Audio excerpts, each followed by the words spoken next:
high school football players and our sports team. Oh, absolutely. I tell you what, we got out to 5 games tonight. Got to see a lot of the first night action, and happy to say we have every score from tonight, so your team has got to be here. Let the games begin. The first Friday night of high school football around Southwest Florida saw plenty of action, so let's get right to it. Number 1 in the Wink TV Top 10 poll, the Charlotte Tarpons traveled to number 8 Riverdale. It was a defensive first half, but the Tarpons made one big play. Sean Hill to Dan Corcoran for 56 yards and 6 points. It was 7-0 Charlotte at the half. Penalties just killed the Raiders tonight. Midway through the third, Otis Giles scooted around the right side for a touchdown, but a penalty called this one back, and the Riverdale coaches were just beside themselves. Raiders do have reason to smile about the game Kevin Benjamin turned in. 2 fumble recoveries, 2 blocked punts. That one for a safety made it 7-2 Charlotte. The Tarpons added a late score by Mike Jones. It's a cliche, but this one was closer than the score indicated. Number 1 starts the season off with a 14-2 win over Riverdale. And number 2, Clewiston wins too, 19-0 over a 4A opponent, Lakeland Kathleen. Now we go to Bishop Verot, where the third-ranked Vikings hosted Lakeland Santa Fe. That is Dwayne Thomas breaking a tackle and taking the ball 25 yards down the right sideline for Verot. The Vikes scored the very first time they touched the football in 1990. Thomas capped off the 80-yard drive on 4th down from the 7 as he went in from the right side. It was 6-0 Bishop Verot. Bill Shields wanted more, and he got it on the next possession. Here's Thomas going in from 20 yards out for his second score of the night, the final, a big one. Bishop Verot 46-14 over Lakeland Santa Fe. Number 4, Fort Myers opened with its traditional rivalry against North. The Greenies have beaten the Red Knights 6 of the last 7 years, but Curtis Resta nailed the 27-yard field goal, 3-0 North. And Larry Marsh says, hey, I like that one a lot. But Roderick Gadsden brought the Green Wave back. Here he hit his favorite target on the left side, number 1, Pat Boston. Boston will get up, make a move, and cut to the inside. He turned this little pass into a 30-yard gain. That set up a second-quarter touchdown. Roderick Gadsden kept it himself and went over from a yard out. The Greenies went on to win it tonight, 13-6 over North.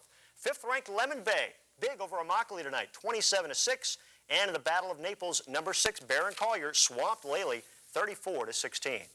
Now we have to cross the Caloosahatchee for one of Southwest Florida's newest and hottest rivalries, Cape Coral and Mariner.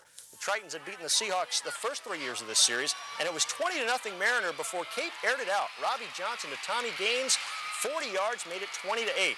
Then in the second quarter, Aaron Spears capped off the drive with a 3-yard plunge to make it 20-16. But the Tritons grabbed the momentum back.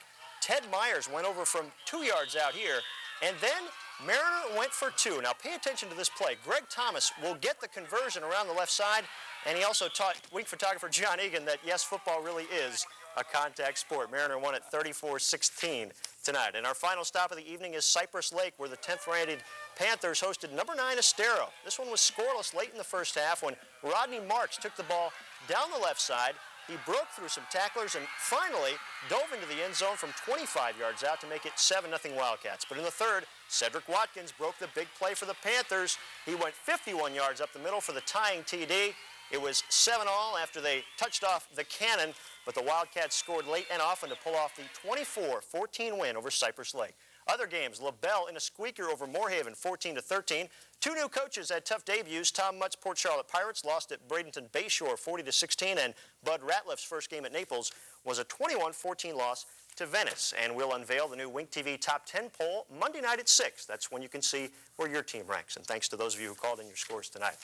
And time for a little baseball, just enough time. We'll check in with the 2 second-place teams in the American League, both the Blue Jays and the White Sox. We're trying to get a leg up in their pennant race chases tonight at the Sky Dome. It was 1-0 Chicago in the 6th when Fred McGriff looped a single to center to score. Kelly Gruber from second tied the game at 1. Then with the bases loaded in the 7th, Mookie Wilson went the other way to left field. Ivan Calderon wasn't going to get this one. Manny Lee and Junior Felix scored, and it was 3-1 Toronto. The Jays won it 3-1. The A's thumped the Yankees 7-1. In 11, the Red Sox beat the Mariners.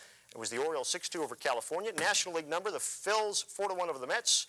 Montreal topped Pittsburgh 4-1, and the Cardinals edged the Cubs 4-3. So now the excitement.